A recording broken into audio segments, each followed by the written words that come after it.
Que a paz do Senhor seja com todos nós. Mais uma vez estamos aqui para o estudo da Palavra de Deus através de perguntas e respostas.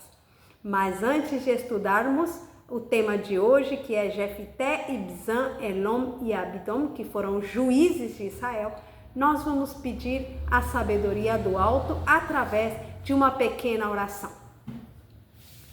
Querido Pai Celestial, estamos diante da Tua presença.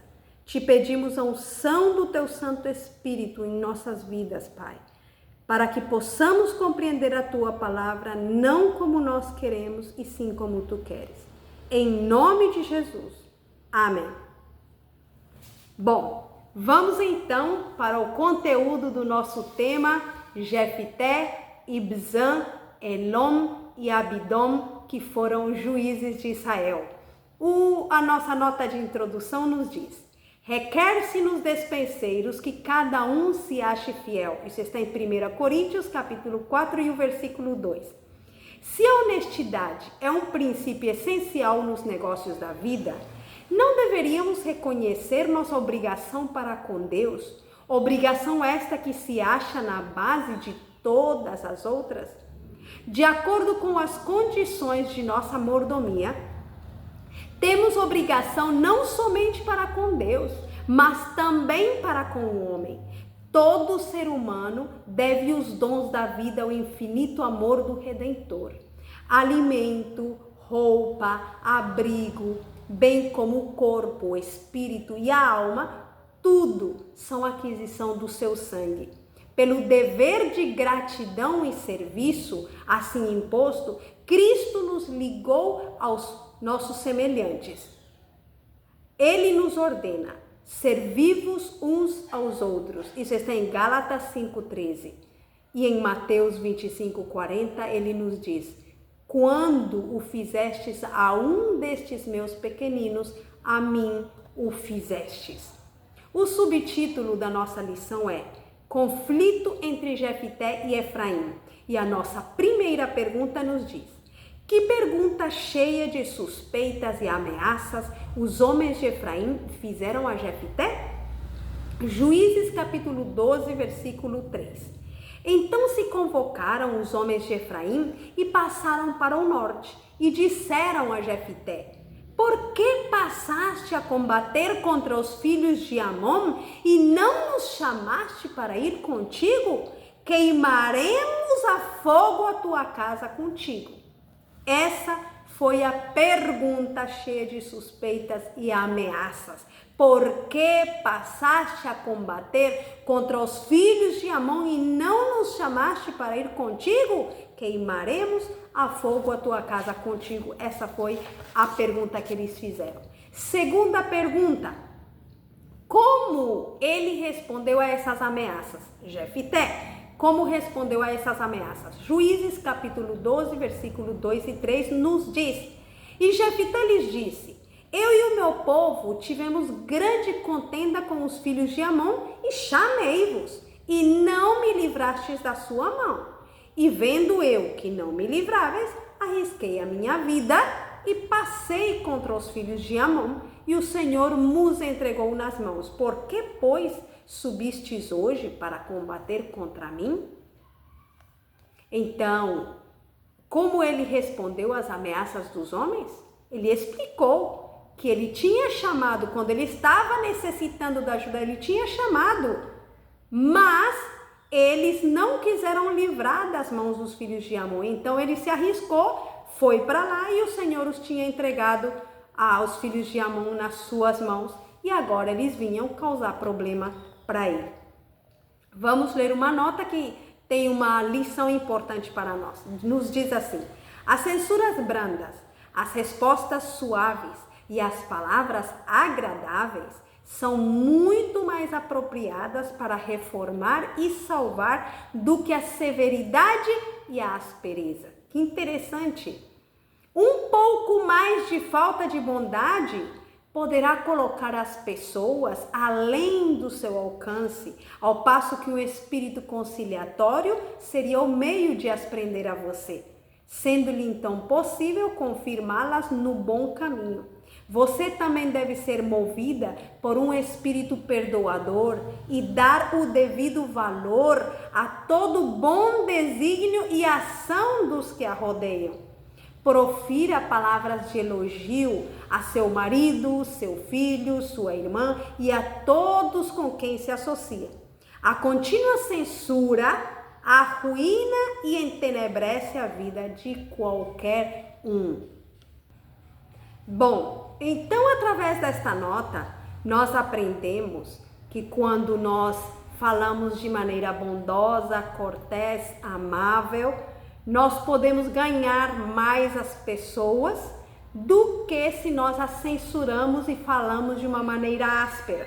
Aqui nós vimos que os filhos de Efraim, eles vieram para Jefité falando de uma maneira áspera, ameaçando e tudo isso. No entanto, Jefité, na verdade, ele tinha feito o que era o correto, mas eles estavam com inveja. Por que eles estavam com inveja? Porque eles não tinham participado da vitória, então eles se sentiram como ofendidos. Agora que viram que Jefité tinha ganhado a vitória, eles disseram: nós tínhamos que ter sido parte dessa vitória, quando na verdade eles deveriam estar felizes porque Jefité tinha conseguido a vitória.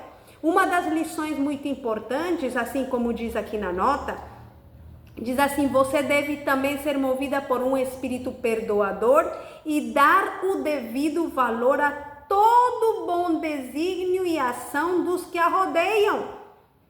Jefité, ele tinha feito uma boa ação, mas os efraimitas, eles não estavam vendo o bom que ele tinha feito. Eles somente estavam considerando a posição deles próprios, que eles queriam ter sido parte daquela vitória, que na verdade, segundo a resposta que Jefité deu para eles, eles antes não tinham querido livrá-lo dos inimigos e, portanto, ele foi lá sem eles. Então, muitas vezes, o que acontece? A nossa natureza humana, ela sempre quer que a fama, que a vitória, que a glória seja para nós também. E quando alguém consegue algo grande, é como que a gente se incomoda. Mas não deveria acontecer isso. Os filhos de Deus devemos ter espírito de amor. Outra lição importante nesta nota que nós aprendemos, aqui diz que um pouco mais de falta de bondade poderá colocar as pessoas além do seu alcance, ao passo que um espírito conciliatório seria o meio de as prender a você. Quer dizer, se nós tratamos mal as pessoas, elas vão se afastar de nós. Mas se nós as tratamos bem, elas vão ficar mais perto de nós e então vai ser mais fácil de conquistar elas para que elas vão aos pés de Jesus. Quantos pais não falham nesse sentido? Porque às vezes, somente com palavras de censura, de condenação, de amargura, por que você é assim? Por que você faz assim? E estamos condenando e querendo que os nossos filhos mudem quando o nosso jeito de tratá-los não é a maneira certa. Mas se nós nos sentássemos com eles com amor, se falássemos com eles, mostrássemos as coisas erradas, as consequências de fazer essas coisas erradas, os aproximando ao nosso coração, também os aproximaríamos ao coração de Deus. Aprendamos a falar com palavras brandas, suaves, agradáveis, sem censurar, sem condenar. É verdade que às vezes temos de exortar, de corrigir, no entanto, a nossa correção deve ser para o melhor, não para o pior. Vamos para a terceira pergunta. Que disputa infeliz surgiu entre as duas partes? Até onde eles foram naquela atmosfera de alta tensão, mesmo sendo parentes e membros de duas tribos em Israel? Na pergunta anterior, nós vimos que Jefité diz: por que subistes vós hoje para combater contra mim? Ou seja, os efraimitas já foram no espírito de luta para guerrear contra Jefité quando deveriam estar contentes, porque ele tinha combatido contra os inimigos. Então, não teve outra escolha. Jefté também teve que combater contra eles. Por isso diz aqui, Juízes capítulo 12, versículo 4 até o 6, e ajuntou Jefté a todos os homens de Gileade e combateu contra Efraim, e os homens de Gileade feriram a Efraim, porque este dissera-lhe: fugitivos sois de Efraim, vós gileaditas, que habitais entre Efraim e Manassés, porque tomaram os gileaditas, os efraimitas, os vales do Jordão. E sucedeu que quando algum dos fugitivos de Efraim dizia: deixai-me passar, então os gileaditas perguntavam: és tu efraimita? E dizendo ele: não, então lhe diziam: dize, pois, Shibolete. Porém ele dizia Sibolete, porque não o podia pronunciar bem. Então pegavam ele e o degolavam nos vales do Jordão. E caíram de Efraim naquele tempo 42.000. Que terrível! Eram irmãos, na verdade eram do mesmo povo, mas no entanto por causa de inveja, por causa de censuras, de egoísmo, então veio aquela luta entre eles mesmos e do próprio povo pereceram, dos efraimitas no caso, 42.000. Vamos ler a nota que vai nos dar lições importantes.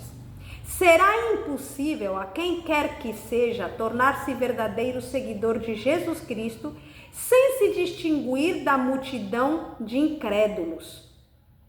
Vou repetir essa parte porque eu acho importante. Será impossível a quem quer que seja tornar-se verdadeiro seguidor de Jesus Cristo sem se distinguir da multidão de incrédulos. Impossível que um filho de Deus vai estar no meio da multidão de incrédulos e que ninguém perceba que ele é crente. Isso é impossível. Caso o mundo aceitasse a Cristo, então não haveria espada ou dissensão, pois todos seriam discípulos de Jesus e viveriam em comunhão uns com os outros, e sua união não seria interrompida. Mas assim não é. Aqui e ali um indivíduo, membro de uma família, é fiel às convicções de sua consciência e compelido a ficar sozinho. Torna-se distinta a linha de demarcação. Uns se firmam na palavra de Deus e os outros se firmam nas tradições e dizeres dos homens. A paz dada por Cristo a seus discípulos e pela qual nós oramos é a paz que nasce da verdade, em outras palavras, da palavra de Deus. Uma paz que não deve ser extinta por causa de divisões. Externamente pode haver guerras, conflitos, ciúmes, invejas, ódios e contendas. Mas a paz de Cristo não é aquela que o mundo dá ou arrebata. Interessante. Então, nós vimos aqui a guerra. Por quê? Porque havia ódio, porque havia inveja, porque havia egoísmo. Mas se os efraimitas tivessem Cristo no coração, se eles tivessem o mesmo desejo que Jefté de libertar o povo de Israel dos seus inimigos, eles teriam compartido com Jefté, juntos tivessem celebrado aquela vitória, mas no lugar de se unirem para celebrar essa vitória, houve divisão, houve guerra. Mas por que foi isto? Porque uns não estavam de acordo com os outros, porque uns tinham o Espírito de Deus e os outros não. E é por isso que também, como filhos de Deus, nós sempre vamos ter conflitos.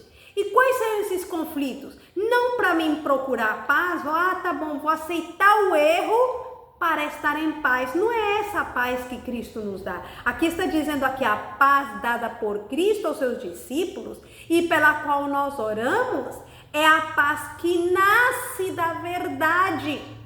Não podemos compaginar com a mentira, não podemos nos unir com aquelas pessoas que estão de acordo com a mentira, com coisas erradas, não podemos.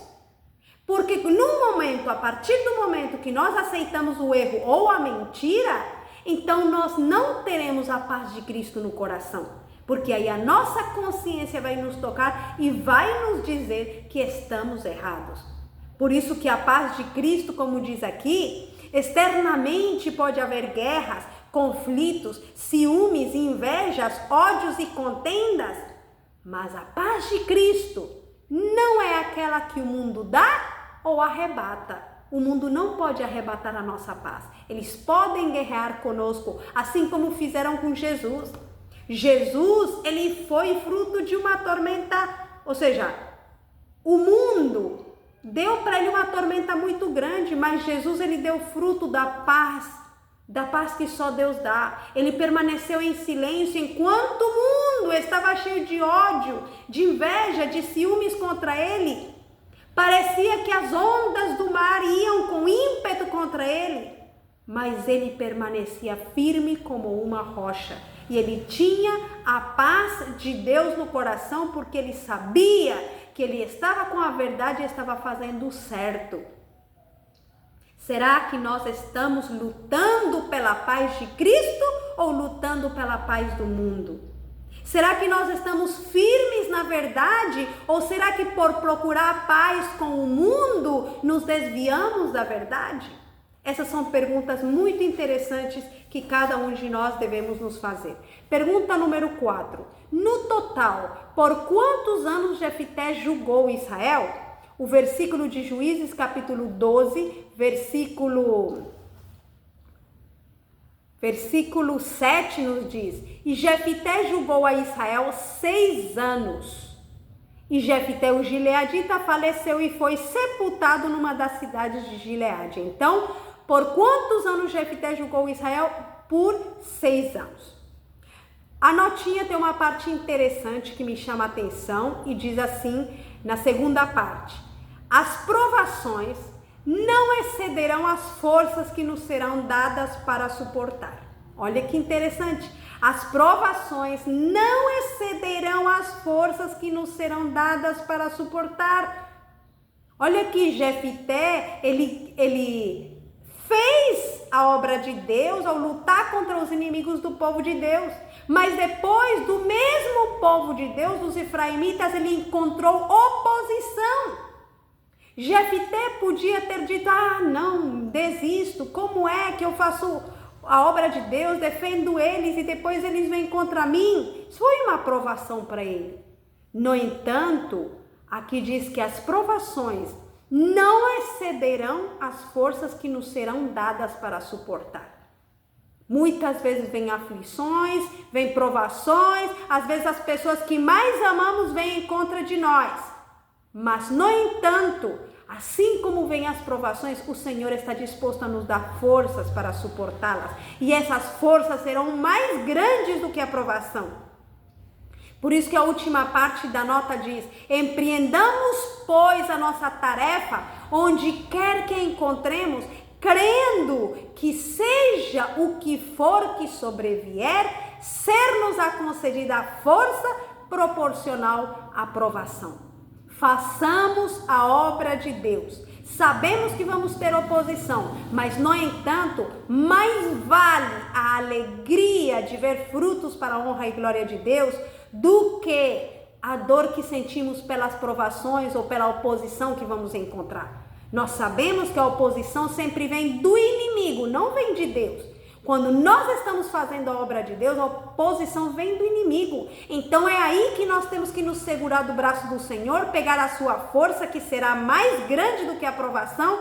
E se nós nos segurarmos da mão de Jesus, nós sairemos mais que vencedores.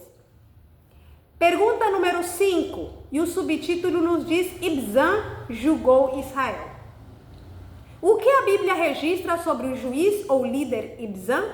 Juízes capítulo 12, versículo 8 até o 10 nos diz: e depois dele julgou a Israel Ibzan de Belém, e tinha este 30 filhos e 30 filhas que casou fora, e 30 filhas trouxe de fora para seus filhos, e julgou a Israel 7 anos. Então faleceu Ibzan e foi sepultado em Belém.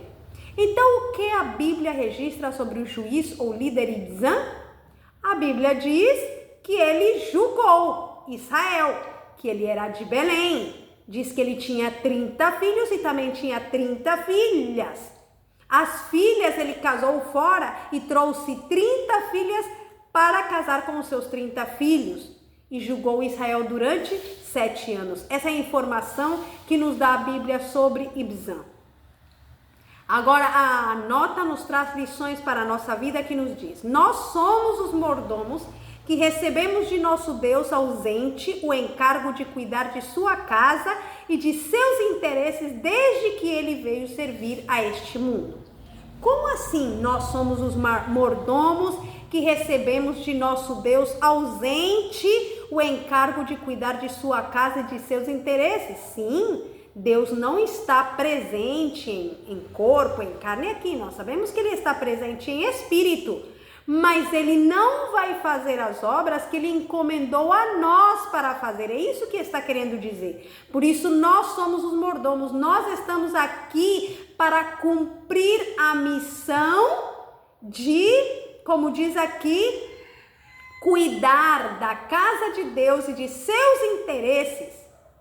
E logo diz, ele voltou ao céu. Quem? Jesus Cristo, porque Jesus veio servir este mundo. Ele voltou ao céu, deixando-nos encarregados de seus assuntos e espera que aguardemos e vigiemos até seu aparecimento. Sejamos fiéis a nosso encargo, para que, em vindo de repente, ele não nos ache dormindo. Interessante. Assim como nós vemos aqui que Ibzan, ele foi líder, ele teve 30 filhos, 30 filhas, tudo era a bênção de Deus, porque os filhos são herança do Senhor, são os filhos, diz o Salmo 127. Então, ele administrou esses filhos, julgou o povo de Israel também durante 7 anos. Ele foi um mordomo dos bens que Deus deu para ele. E nós também somos mordomos, portanto, nós também devemos usar o que Deus nos deu para a honra e glória de Deus. Nossos dons, nossos talentos, nossa força, nosso dinheiro, nosso tempo, tudo é de Deus. E como diz aqui, nós estamos aqui para nos encarregar dos assuntos de Deus. Seja o que seja que nós façamos, trabalhemos, comamos, bebamos, o que seja, como diz em 1 Coríntios 10:31, seja que comais, bebais ou façais qualquer outra coisa, fazei-o para a glória de Deus, porque estamos cuidando dos assuntos do Senhor. Pergunta número 6. Elon de Zebulon. Embora as escrituras não listem nenhuma realização especial do juiz Elon, que informações foram fornecidas sobre ele? Em Juízes capítulo 12, versículo 11 e 12 nos diz: e depois dele julgou a Israel Elon, o Zebulonita, e julgou a Israel 10 anos. E faleceu Elon, o Zebulonita, e foi sepultado em Aijalon, na terra de Zebulon. Então, depois de Ibzan, julgou Elon, que ele era de Zebulon. Então foi isso a informação que foi dada e que ele julgou a Israel durante 10 anos. E estes juízes que menciona a Bíblia que julgaram o povo de Israel foram juízes que julgaram segundo a vontade de Deus. Então podemos dizer que Elon também foi um administrador das coisas de Deus. Vamos ler a notinha. Diz assim: vivemos nas cenas finais da história terrestre.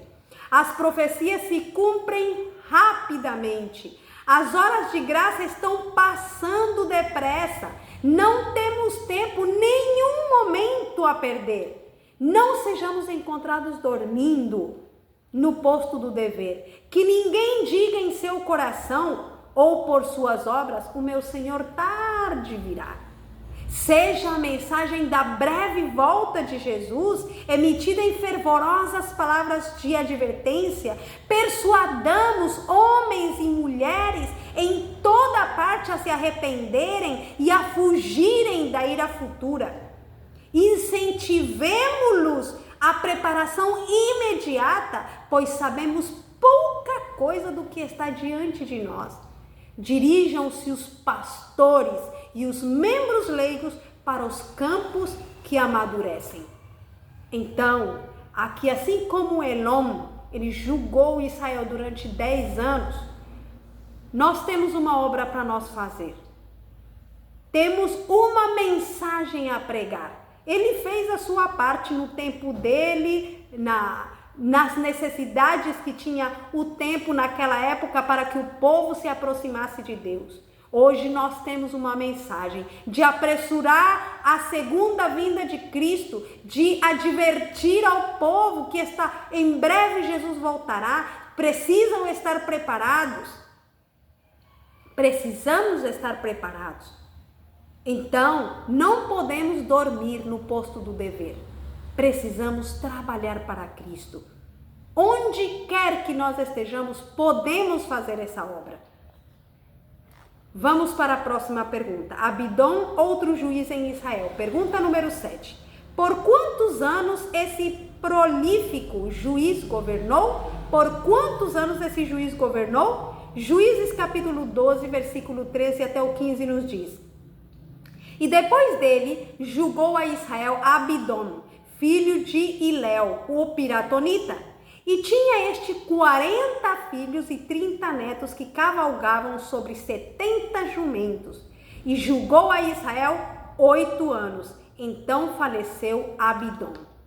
Então nós vemos aqui também de Abidom que ele tinha 40 filhos, 30 netos que cavalgavam sobre 70 jumentos. E ele julgou 8 anos, que era a resposta à nossa pergunta. Por quantos anos esse juiz governou? Durante 8 anos. A nota nos diz: o Senhor diz aos habitantes da terra: escolhei hoje a quem sirvais. Todos estão agora decidindo o seu destino eterno. Os homens precisam ser despertados para compreender a solenidade do tempo, a proximidade do dia em que terminará o período de graça para os seres humanos. Deus não dá a pessoa alguma mensagem de que levará 5, 10 ou 20 anos para terminar a sua história terrestre. Ele não quer dar a nenhum ser vivente um pretexto para adiar a preparação para o seu aparecimento. Não quer que ninguém diga o mesmo que o servo infiel: o meu Senhor tarde virá, pois isto conduz à temerária negligência das oportunidades e privilégios concedidos para nos prepararmos para esse grande dia. Todo o que pretende ser um servo de Deus é convidado a realizar o seu serviço como se cada dia fosse o último dia. Que interessante. Então, assim como esses juízes fizeram a sua obra no seu tempo, nós também. Aqui nós vemos que os juízes, uns julgaram 8 anos, outros 10 anos, outros 8 anos, outros 6 anos. Ninguém sabia quanto tempo iria julgar. Mas o certo é que eles tinham que cumprir a sua missão, aproveitar as oportunidades e cumprir o que Deus estava enviando eles a fazer.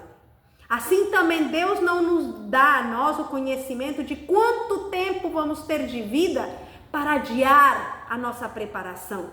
Ele não nos deixa saber para que cada dia nós possamos viver como se fosse o último, fazendo unicamente a vontade dele.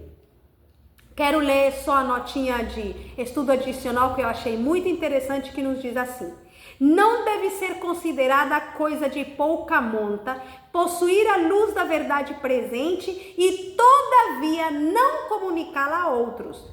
Não é coisa insignificante dizer pela atitude e pelo sentimento, embora esse sentimento não se expresse em palavras: meu Senhor tarda em vir.